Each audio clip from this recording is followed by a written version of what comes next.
بسم الله الرحمن الرحیم.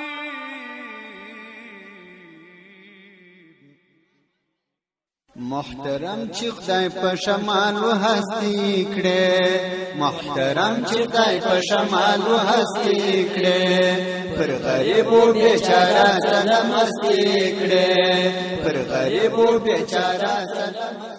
د روژې فضیلتونه. قدرمنو اوریدونکو، ستاسو پام راوړو د الحاج مولوي محمد یاسین فهیم صاحب د روژې د فضیلتونو خپرونو ته.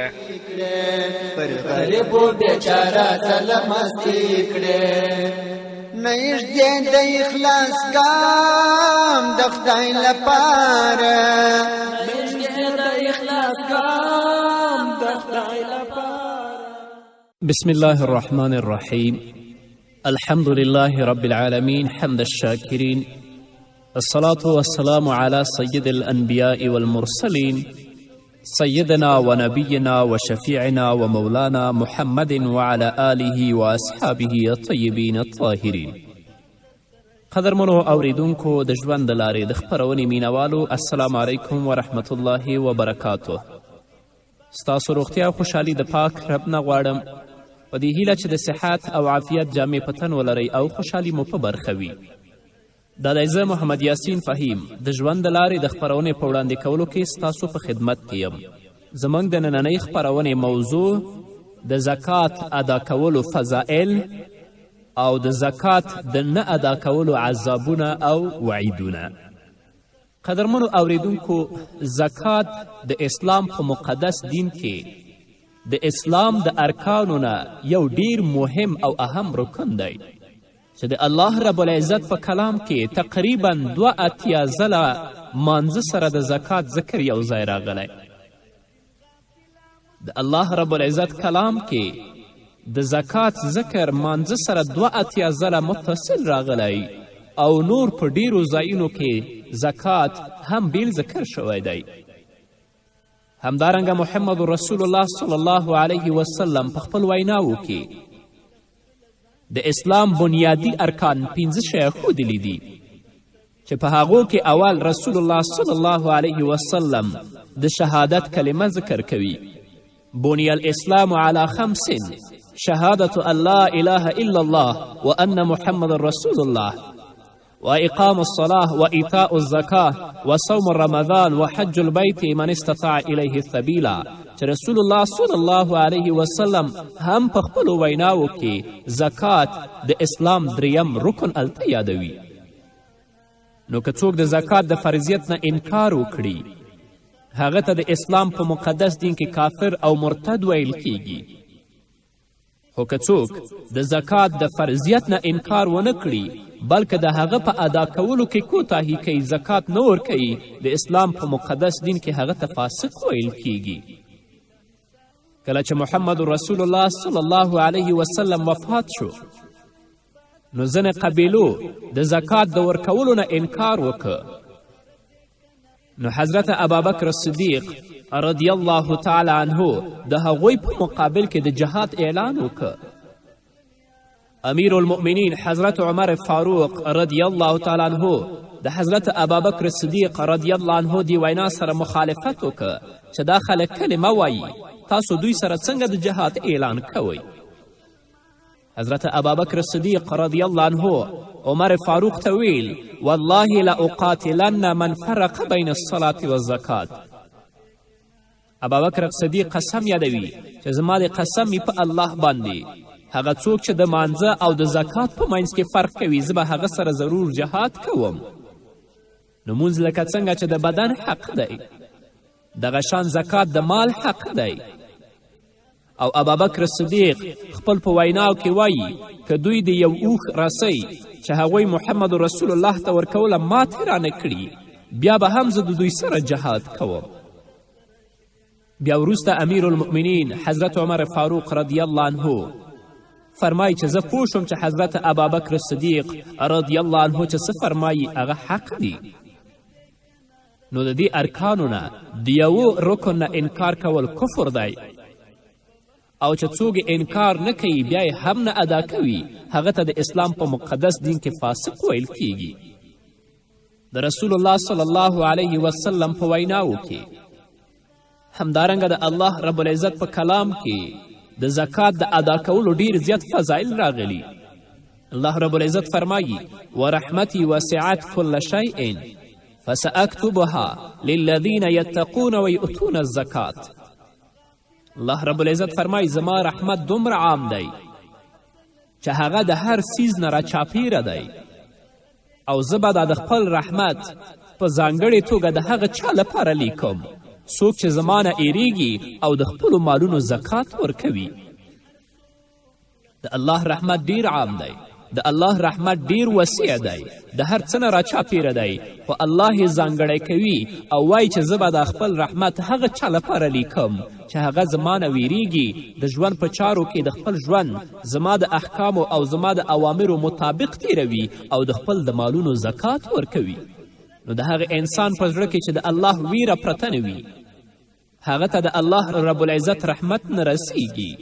او هغه انسان چې مالدار او شتمن دی خپل د مالونو زکات نه ورکوي هغه هم د الله رب العزت د رحمت نه محروم دی.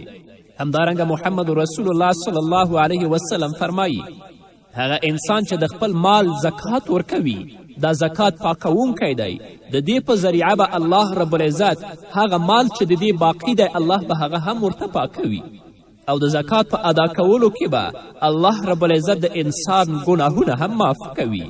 لکه چې الله رب العزت فرمایي خذ من اموالهم صدقه تطهرهم وتزکیهم بها.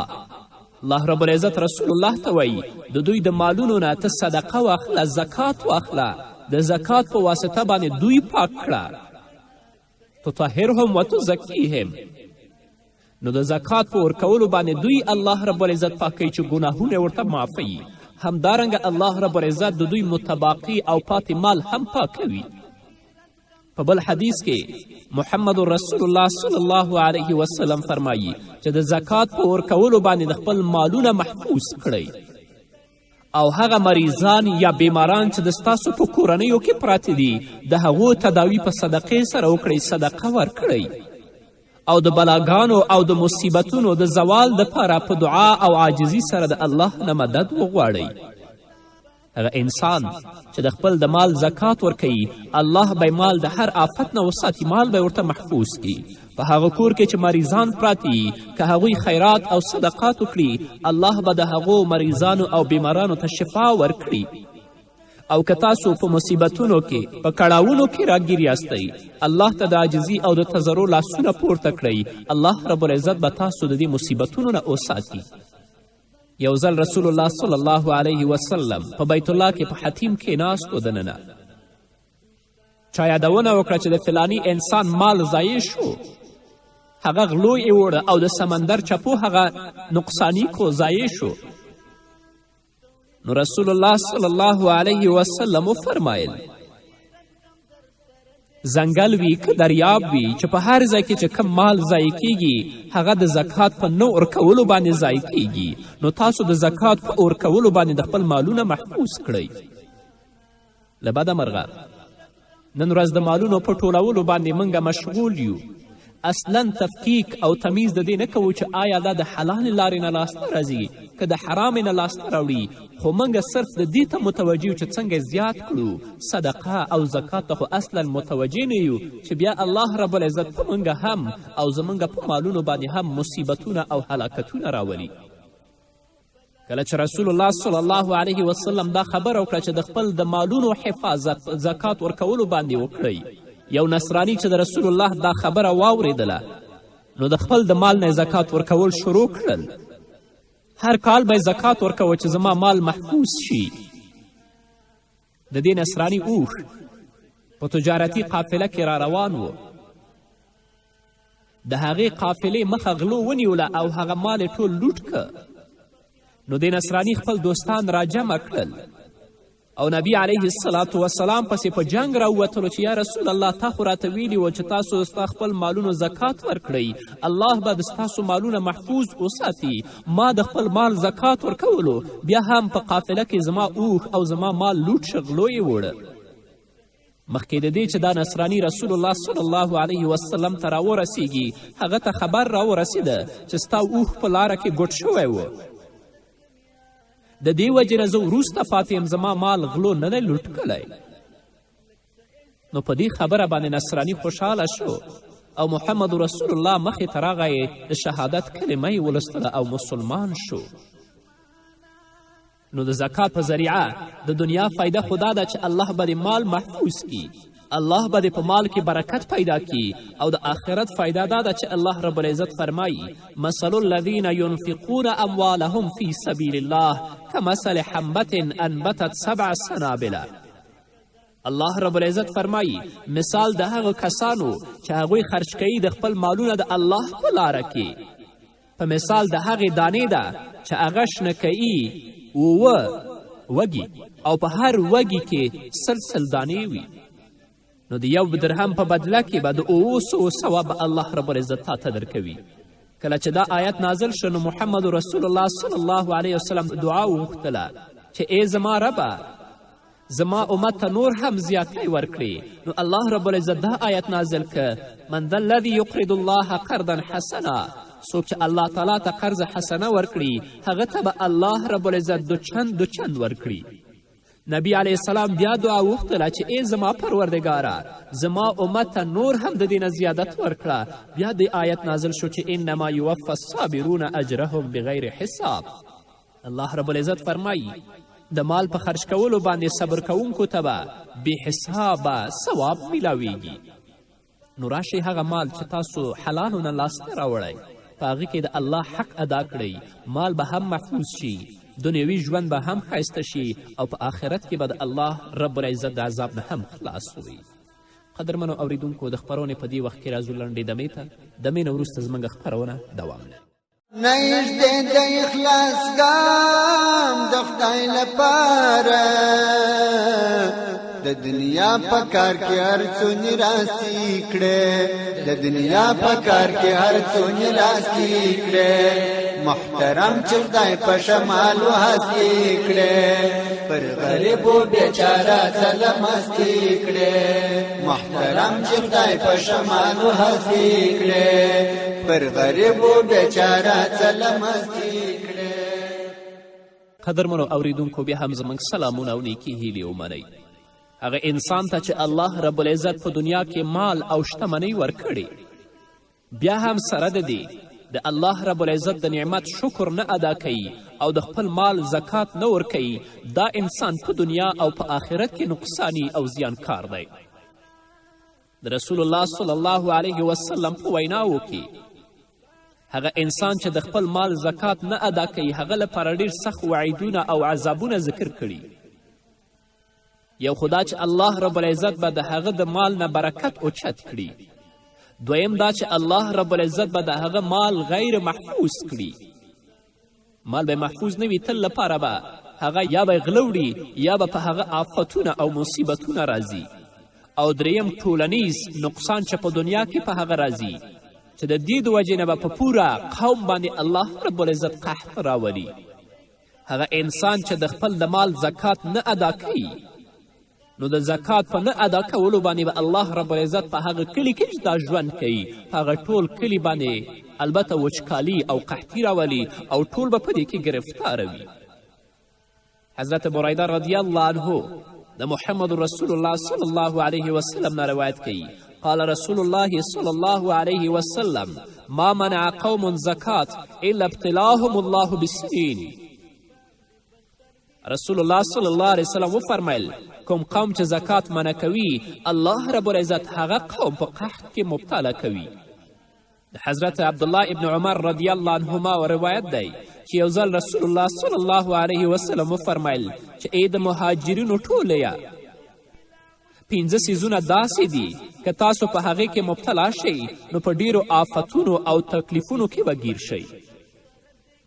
یو دا دی چې په کوم قوم کې فحاشي او بدکاري په ښکاره توګه باندې رایجه شي نو الله رب العزت به په هغه قوم کې ډیر مرضونه او ډیرې بیمارانې را پیدا کړي چې کله به نه چا لیدلي او نه به یې اورېدلي وي.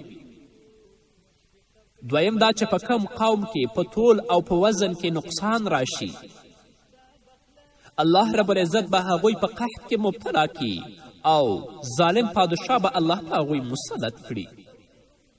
دریم دا کوم قوم چې زکات منع کړي د خپل د مالونو زکات ورنه کړي الله رب العزت به په هغو باندې باران بند کړي.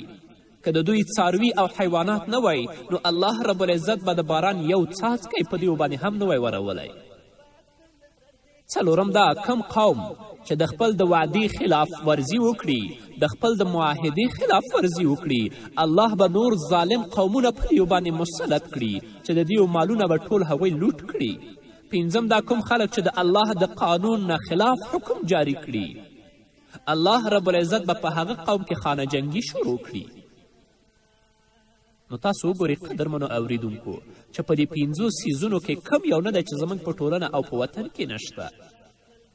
فحاشي خپل حد ته رسېدلی، ظلم و وحشت خپل حد ته رسېدلی، زکات څوک نه ورکوي، الله سره د معاهدې خلاف کوي، د الله د قانون خلاف قانون جاری کوي، د یهودو نصاراو د اسلام او د انسانیت د دښمنانو په نقش قدم باندې پلک دي. نو کم یو داسې دی چې نشته نو ځکه په دې مصیبتونو او په دې کړاوونو کې موږ مبتلا یو. الله دې په موږ باندې رحم وکړي. او اخروي نقصانونه یې ډېر زیات دي. رسول الله صلی الله علیه وسلم نه 3 قسمه سزاګانې منقول دي. یعنی هغه څوک چې په دنیا کې د خپل مال زکات نه ورکوي رسول الله نه دې سړي لپاره په آخرت کې 3 قسمه سزاګانې نقل دي او د الله رب العزت په آیتونو کې هم دې طرف ته اشاره شوې ده. اول حدیث حضرت ابي هريره رضی الله عنه د محمد رسول الله نه روایت کوي. هغه فرمایي قال رسول الله صلی الله علیه وسلم ما من صاحب ذهب ولا فضة لا يؤدي منها حقها إلا إذا كان يوم القيامة سفحت له سفائح من نار فأحمي عليها في نار جهنم فيكوى بها جنبه وجبينه وزهره كلما بردت أعيدت له في يوم كان مقداره 50,000 سنة حتى يقضى بين العباد فيرى سبيله إما إلى الجنة وإما إلى النار. رسول الله صلی الله علیه وسلم فرمایی هغه انسان چې په دنیا کې د سرو او د سپینو زرو مالک وي، عام چې د هر مال مالک وي او بیا د دې سپینو زرو او د سرو زرو حق ادا نه کړي، د دې زکات ورنه کړي، نو د قیامت په ورځ به الله رب العزت د دې مال یعنی د سره زر او سپین زر دې نه به پترۍ جوړه کړي ګویا چې د اور پترۍ ته جوړه ده او د جهنم په اور کې به داسې ګرم شي چې د خپله مال به اور واوړي. بیا به په دې اور سره د دې سړي اړخونه، د دې سړي تندی او د دې اوږې الله رب العزت داغوي او بار بار به د دې دا مال دغسې ګرمولی شي او د دې تندی، د دې اوږې او د دې اړخونه به الله پې داغوي تر آخره پورې. د قیامت په ورځ چې د هغې مقدار اندازه 50,000 کاله ده دې ته به عذاب ورکول کیږي تر څو چې د دې لاره معلومه شي چې یا به جنت ته ځي یا به جهنم ته ځي. نو راشئ قدرمنو اوریدونکو مسلمانانو ورونو او خویندو د دنیا په مال باندې مه دوکه کیږئ. دا د الله یو امتحان یو ازمیښت دی چې تاسو باندې کړی. که غواړئ چې مال محفوظ شي د الله د عذاب نه په دنیا او په آخرت کې محفوظ پاتې شئ نو د خپل مال زکات ادا کړئ. هغه زموږ خویندې چې په کورنیو کې ځان سره پیسې لري یا هغوی سره زر لري چې د هغو مقدار 85 ګرامه ته رسیږي باید چې هغه خویندې هم د خپل د سرو زرو زکات ادا کړي، کنې هغوی به هم په دغه عذاب کې مبتلا یي لکه څنګه چې محمد رسول الله صلی الله علیه وسلم وفرمایل.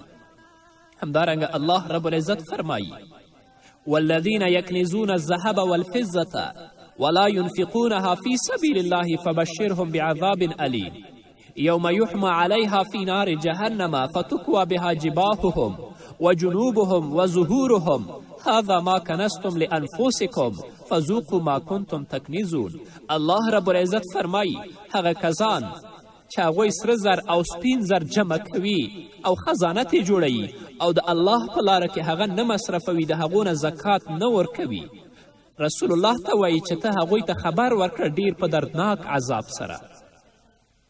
او هغه دردناک عذاب دا دی چې دا سره زر او سپین زر به د جهنم په اور کې الله ګرموي، نو دا غایي به الله رب العزت دې سره د دوی تندی، د دوی ډډې، د دوی اړخونه او د دوی اوږې او دوی ته به ویل کیږي چې دا هغه خزانې دي چې کومه تاسې په دنیا کې جمع کړې وي، دا ستاسو هغه خزانې دي.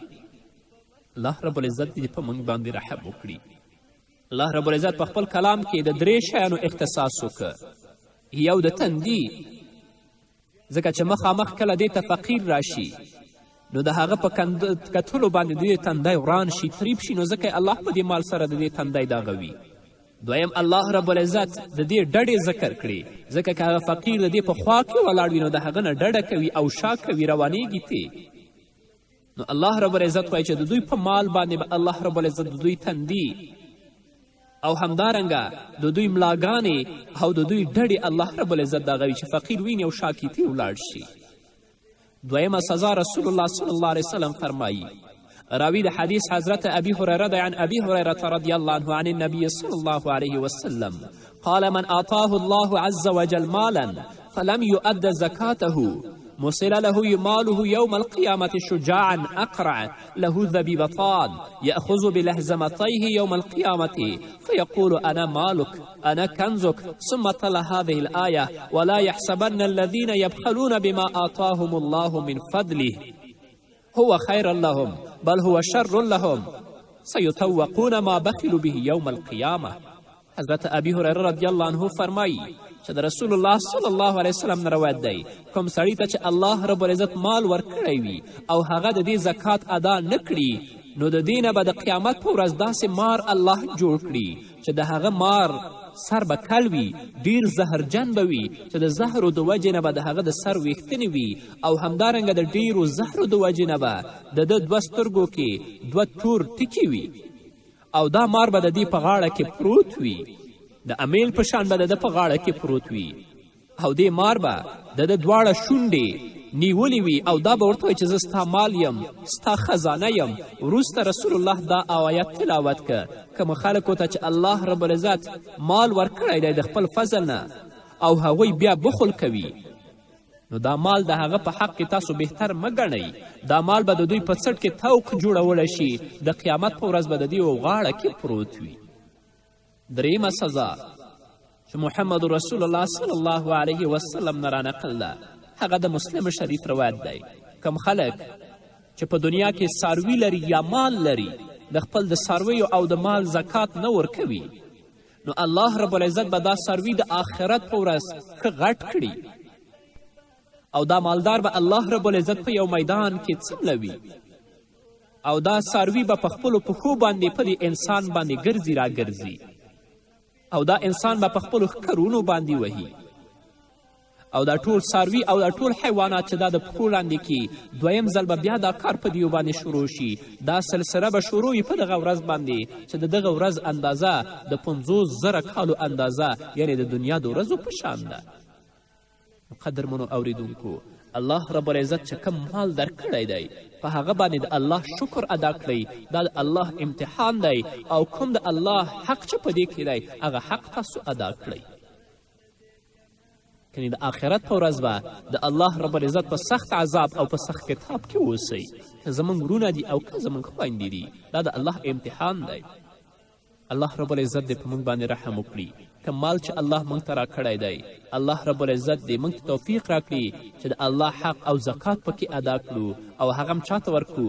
مساکینو او فقراو ته ورکړو او تل لپاره دا کوشش وکړو چې د حلالو لارو نه ځان ته خپل کورنۍ ته او خپلو اولادو ته روزي او رزق لاسته راوړو. قدرمنو اوریدونکو دا وه زموږ نننۍ خپرونه چې ستاسو درانه حضور ته وړاندې کړه. تر بلې خپرونې پورې چې زه بیا هم ستاسو درانه حضور ته راځم تاسو ټول په پاک رب سپارم. پاتې ژوند او پاتې ورځم نیکمرغه الله مو مل شي.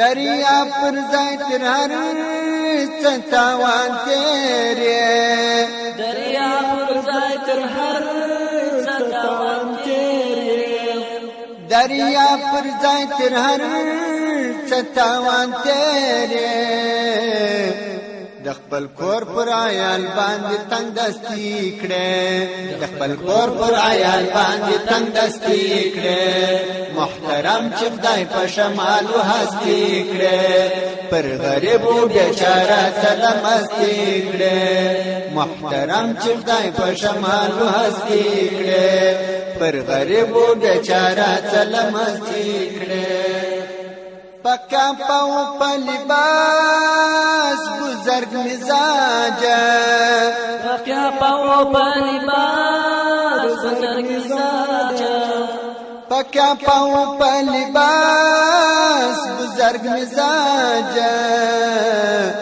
لکه شرمش په عمل زبردستی کړه لکه شرمش په عمل زبردستی کړه محترم چې خدای په شمالو هستی کړه پر غریبو بیچاره سلامستی کړه محترم چې خدای په شمالو هستی کړه پر غریبو بیچاره سلامستی کړه کزروار شکروای لا هم لجدی کزروار شکروای لا هم لجدی کزروار شکروای لا هم لجدی دم قدم باجزی و درخواستی کړه دم قدم باجزی و درخواستی کړه محترم چې خدای په شمالو هستی کړه پر غریبو بیچاره سلامستی کړه